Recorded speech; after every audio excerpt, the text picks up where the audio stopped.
예수님께서는 이 땅에 계실 때 많은 병자를 고치셨습니다. 본문의 말씀에서도 우리 예수님께서 아주 상태가 아주 나쁜 한 중풍병자를 고쳐주신 그 말씀을 우리에게 전해줍니다. 예수님께서 본 동네인 가버나움에 계실 때 사람들이 그 소문을 듣고 모였기 때문에 한 집에서 이제 집회가 열리게 되었습니다. 그런데 그 집회를 하고 계시는 중에 몇 사람이 중풍병이 심해서 움직일 수 없는 한 그 중풍병자를 침상채 데리고 예수님께로 왔습니다.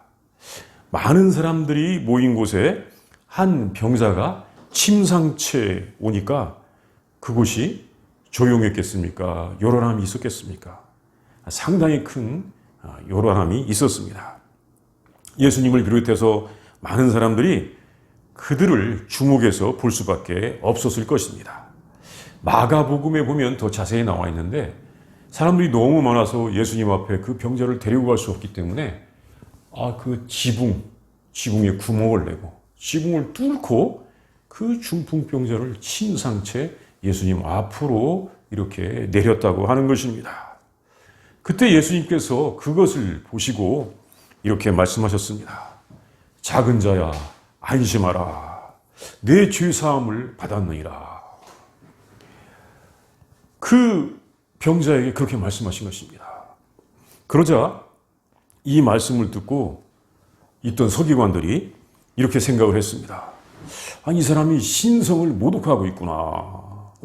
아주 정죄하는 거예요. 저 나쁜 죄인이구나 이렇게 정죄하는 것입니다. 어찌 사람이 감히 죄를 사할 수 있겠느냐 하는 것이었습니다. 그때 예수님께서는 그 서기관들의 마음을 아시고 너희가 어찌하여 마음에 악한 생각을 하느냐.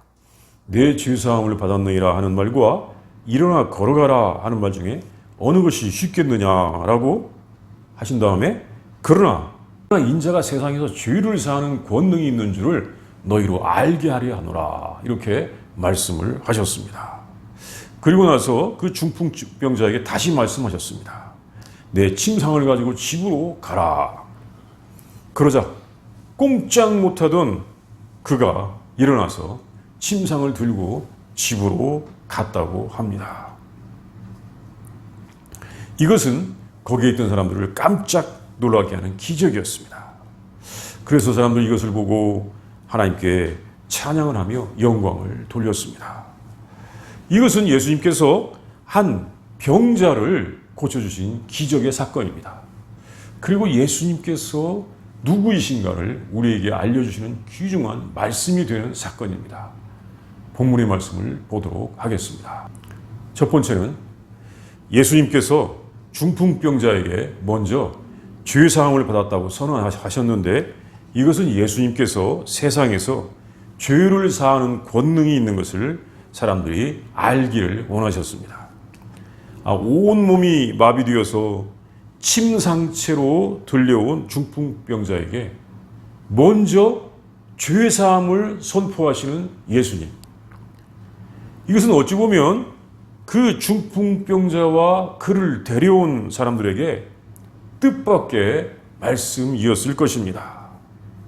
그들은 지금 중풍병에서 낫기를 바라는 그 소원으로 그곳에 왔을 것입니다.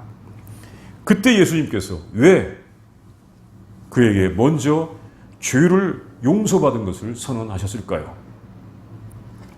그것은 본문에 있듯이 예수님께서 죄를 용서하시는 권능이 있는 것을 사람들이 알기를 원하셨습니다.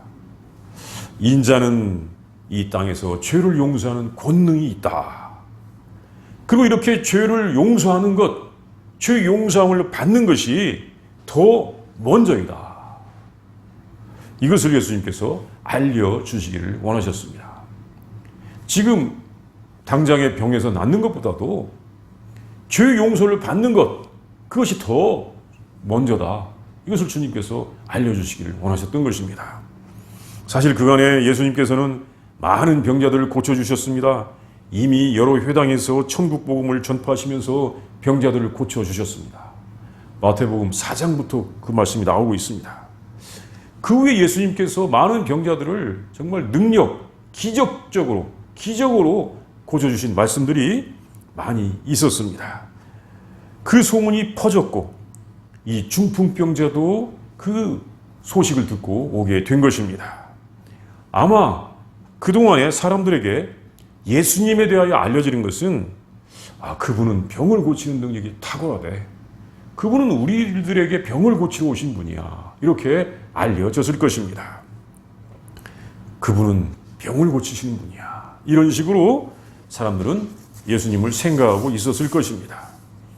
그런데 예수님의 사역에서 가장 중요한 것은 죄를 용서해 주시는 것이었습니다. 왜냐하면 죄에서 용서를 받아야 하나님의 자녀들이 되기 때문입니다. 예수님께서 우리들에게 은혜를 주시는 이유는 우리를 하나님 나라의 백성이 되게 하시는 것입니다. 하나님 나라의 백성이 되려면 죄의 용서를 받아야 하는 것입니다. 죄를 가지고는 하나님 나라에 갈 수가 없는 것입니다. 하나님 나라를 잘 보여주는 계시록 21장 27절에 보면 이런 말씀이 있습니다. 무엇이든지 속된 것이나 가증한 일 또는 거짓말하는 자는 결코 그리로 들어가지 못하되 오직 어린 양의 생명책에 기록된 자들만 들어가리라. 죄를 가지고는 하나님의 나라에 들어갈 수가 없는 것입니다. 그러니까 예수님께서 우리를 하나님 나라에 들어가게 해주시기 위하여 오셨는데, 하나님 나라를 주시기 위하여 오셨는데 가장 중요한 일은 죄를 용서하신 일이었던 것입니다. 예수님께서 우리의 죄를 용서해 주시는 권세가 있는 것을 지금 이렇게 말씀을 통하여 알려주셨는데, 이 권능은 여기서 끝난 것이 아니라 예수님의 십자가의 대속의 죽음으로 연결이 되어 있습니다. 우리의 죄를 용서하시기 위하여 예수님께서 십자가에서 대속의 죽으신 것입니다. 예수님의 십자가의 대속의 죽으심은 예수님께서 하신 일들 중에서 클라이막스, 가장 중요한 일입니다. 죄를 용서해 주시는 권세를 활용하여 예수님은 십자가에서 죽으셨습니다. 정말 이 죄를 용서해 주시는 권세를 확증하는 것이 십자가의 죽으심이었습니다. 죄를 용서하는 권능이 십자가의 대속의 제물이 되셨다라고 하는 것은 이게 이해가 되는 것입니까? 아니면 하나의 아이러니합니까? 보통 내 죄사함을 받았다라고 딱 선언하면 우리는 죄 용서가 딱 받은 것으로 그렇게 생각을 해올 수도 있습니다. 왜? 하늘에 오셨고 큰 권능을 가지셨고 하나님이신 그분이 내 죄 용서함을 받았다. 딱 선언하면 해결되었다고 생각했는데, 사실 죄를 사하시는 권능을 가지신 분이 십자가에서 죽으심으로 우리의 죄를 용서하셨다는 것입니다. 왜 이분이 십자가에서 죽으셨을까? 그 권능을 가지신 분이 왜 십자가에서 죽습니까? 생각해보면 이 누군가의 죄를 용서한다는 것은 사실 누군가의 죄의 짐을 지는 것입니다. 죄의 대가를 지불해야 된다는 것입니다. 내가 누군가의 죄를 용서합니다. 그러면 그 사람이 지었던 죄의 대가를 사실 내가 받아들인다는 것입니다. 그렇지 않습니까? 네. 내가 누구한테 한 대를 맞았습니다. 억울하게.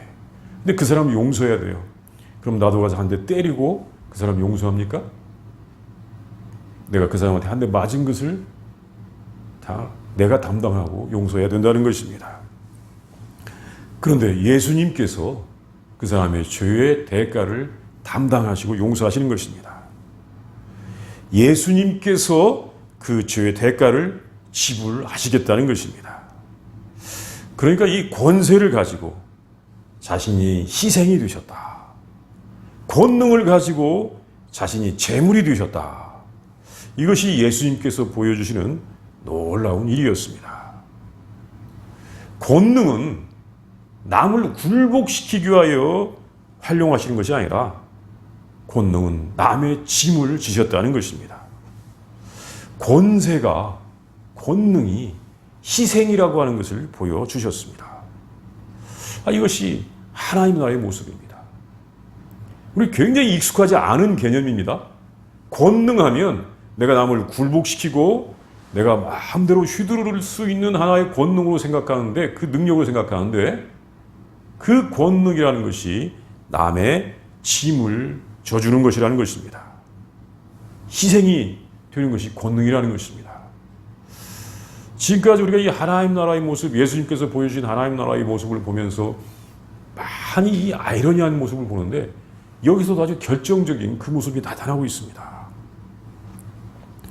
예수님께서 그 중풍병자를 보시면서 작은 자야 안심하라, 내 죄사함을 받았느니라 라고 말씀하신 것은 내가 너의 모든 죄를 다 담당하겠다 그런 말씀입니다. 당신의 죄는 내가 담당한다. 당신의 죄는 용서되었고 이제 당신은 건강하게 될 것이다.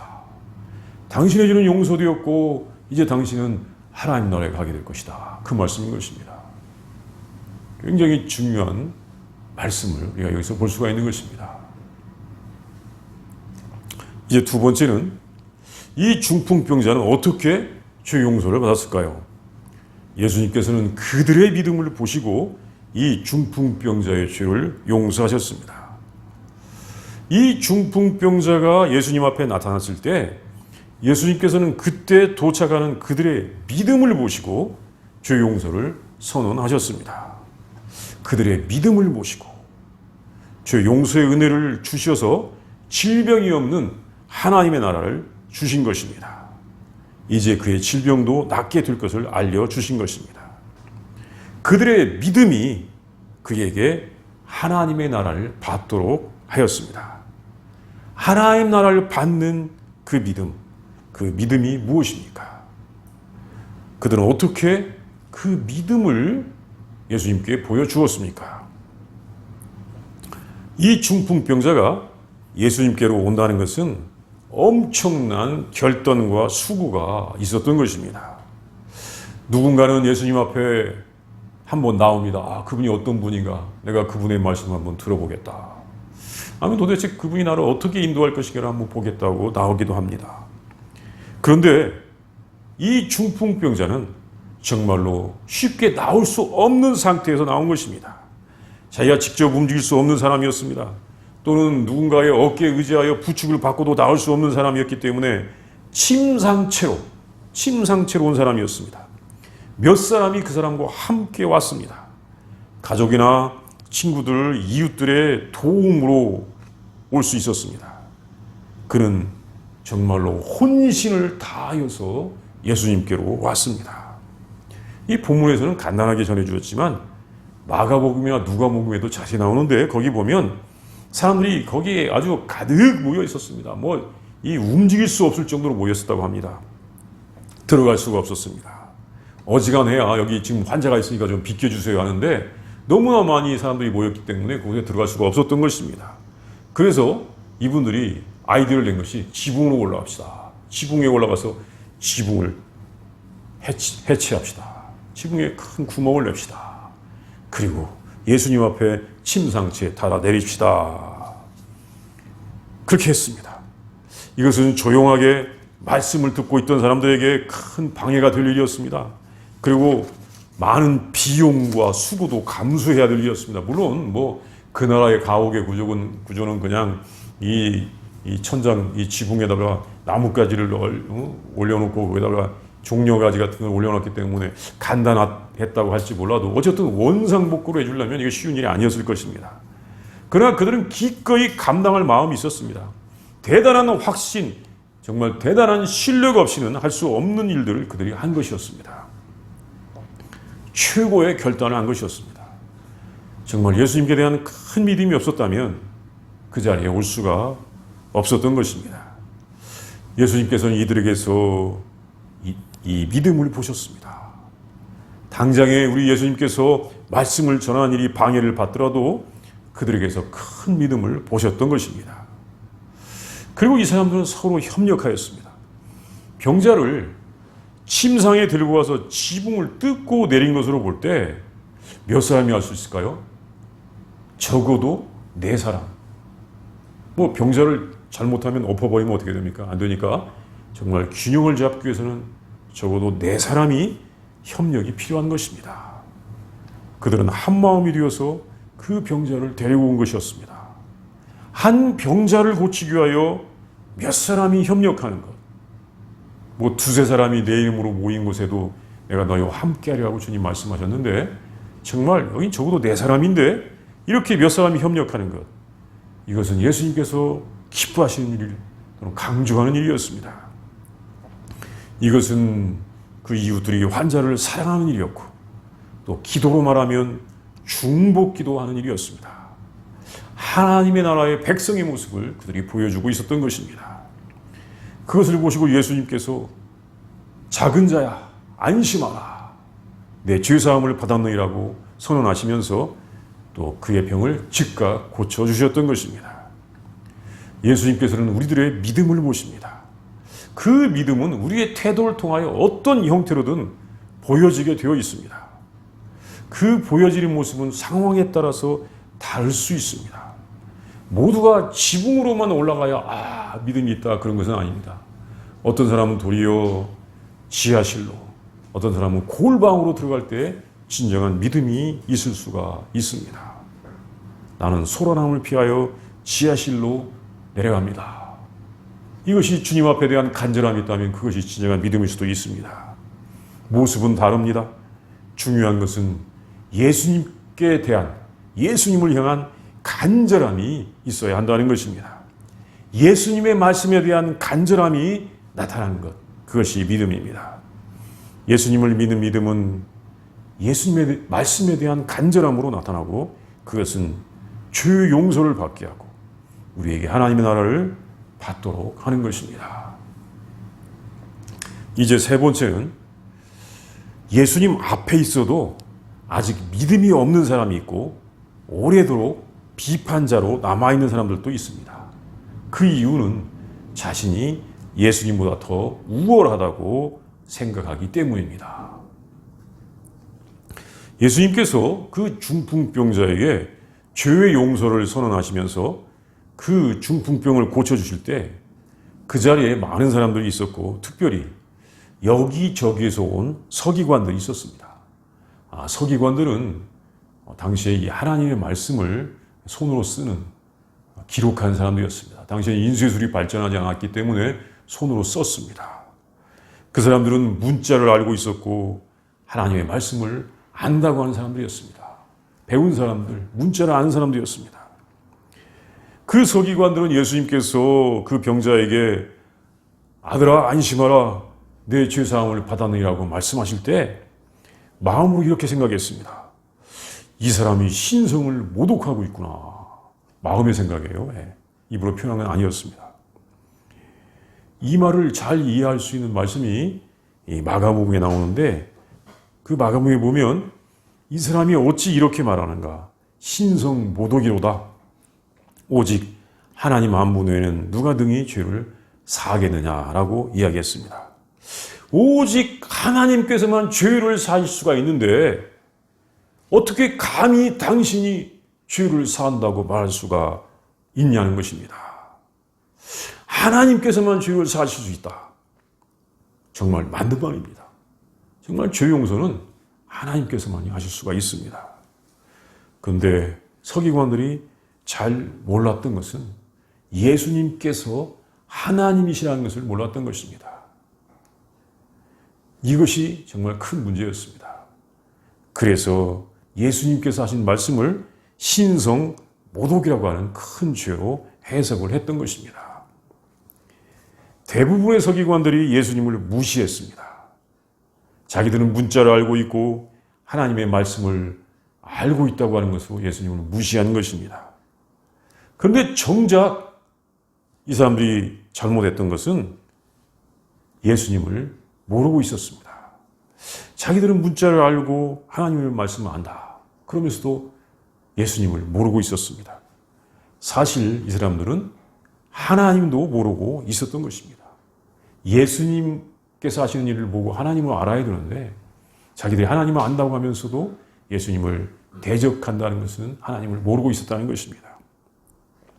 서기관들이 이렇게 예수님을 무시했던 이유는 예수님께서 천대받는 그 동네 사람이었다는 것입니다. 이것이 이 마태복음에는 그렇게 자세히 안 나와 있지만 요한복음에 가서 보면 그 이야기가 자세히 나옵니다. 아니 갈릴리에서 무슨 선한 것이 날 수가 있어? 저 사람 아버지도 우리가 아는데 단지 저 사람은 목수의 아들일 뿐이야. 이런 식으로 예수님을 무시하는 것입니다. 서기관과 바리새인들이 왜 예수님을 무시했을까요? 이것은 갈릴리 사람이다. 또 목수의 아들이다. 이것으로 예수님을 무시합니다. 자기들이 더 우월하다는 것입니다. 그러다 예수님을 대적하기까지 합니다. 교만, 우월감이 그들을 눈멀게 해서 끝까지 예수님을 무시하고 대적하기까지 하게 했던 것입니다. 사실 예수님께서는 하나님이시라는 것을 서기관들에게 당장에 보여주시고 있었습니다. 서기관들의 마음의 생각을 드러내십니다. 4절에 보면 예수께서 그 생각을 하시고 이르시되 너희가 어찌하여 마음에 악한 생각을 하느냐. 그 사람들의 마음을 보는 대단한 능력을 보여주시는데도 그들은 항상 예수님을 부인하고 있었던 것입니다. 그들은 예수님을 믿지 아니하였습니다. 예수님에 대한 간절함이 전혀 없었습니다. 예수님께서 즉각 그들의 마음을 알고 계시고 또한 또 즉각 그 중풍병자에게 침상을 들고 가게 하심으로써 정말 그들 그 중풍병자를 낫게 하시는 놀라운 능력을 보여주시는데도 불구하고 그러나 여전히 서기관들은 예수님을 믿지 않았던 것입니다. 그들은 믿음이 없었기 때문에 예수님께서 하시는 하나님 나라의 초대를 거절하고 말았습니다. 언젠가 그들도 하나님 나라의 초대를 받아들이게 되길 바랍니다. 물론 그 당시의 서기관들은 다 죽었지만 지금도 예수님을 거절하고 있는 저기 그 나라에 있는 서기관들이 언젠가는 꼭 예수님의 초대를 받아들이게 되기를 바랍니다. 우리들은 일단 몸으로는 예수님 앞에 나옵니다. 그러나 그것이 꼭 죄 용서를 받는 믿음, 하나님의 나라를 받아들이는 믿음은 아닌 것 같습니다. 그러나 우리는 믿음의 성장함을 통하여 하나님과의 관계가 회복되고 또 그 나라의 능력을 체험하게 되고 그 나라의 능력을 체험하는 사람들을 보면서 하나님께 영광을 돌리고 또 그 나라를 받아들여 그 나라의 백성들이 되는 우리들이 다 되어야 할 것입니다. 자, 우리 시간 다 함께 우리 예수님께서 이 침상체에 들려온 이 중풍병자를 고치시는 사건을 통하여 예수님께서 이 땅에서 죄를 사하시는 권세가 있다고 하신 것을 알려주신 것과 또한 즉각적으로 죄 용서함과 그 병자를 고치신 사건, 고치신 일, 이걸 통하여 우리를 하나님의 나라로 인도하시는 우리 예수님의 그 모습, 그 사건의 현장을 한번 묵상해 보도록 하겠습니다. 우리 다 함께 묵상하겠습니다.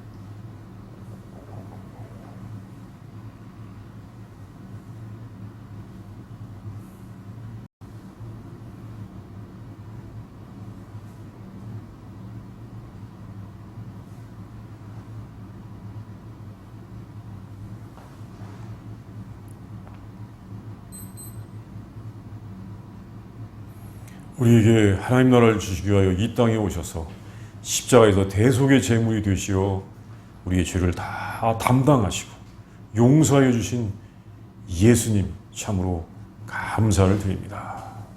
우리의 죄를 용서하시기 위하여 십자가에서 대속의 제물까지 되심으로 우리를 하나님의 백성으로 삼을 수 있는 귀한 은혜를 허락하여 주시옵시고, 우리가 주의 자녀들이, 하나님의 자녀들이 되게 하여 주시니 진심으로 감사합니다. 하나님, 우리가 이 예수님의 은혜를 알게 하여 주시옵시고, 남의 죄를 용서한다는 것은 그의 죄를 담당해야 된다는 것을 주님, 우리가 깨닫게 하여 주시옵소서. 우리를 불쌍히 여기시고 긍휼을 베풀어 주셨기를 다 제용합니다. 정말 좁은 길로 갔고 작은 문으로 들어가면서 우리에게 구원을 주신 예수님을 우리가 바라보면서, 주님, 우리도 우리 예수님을 따라서 구원의 길을 갈 수 있도록 인도하여 주시옵소서. 주님, 우리를 불쌍히 여기시고 인도하시고 도와주시옵소서. 긍휼을 베풀어 주시옵소서. 온 땅에 우리 주님을 따라서 죄를 용서하는 그 놀라운 하나님의 나라가 가득하게 하여 주시옵소서. 예수님의 이름으로 기도합니다. 아멘.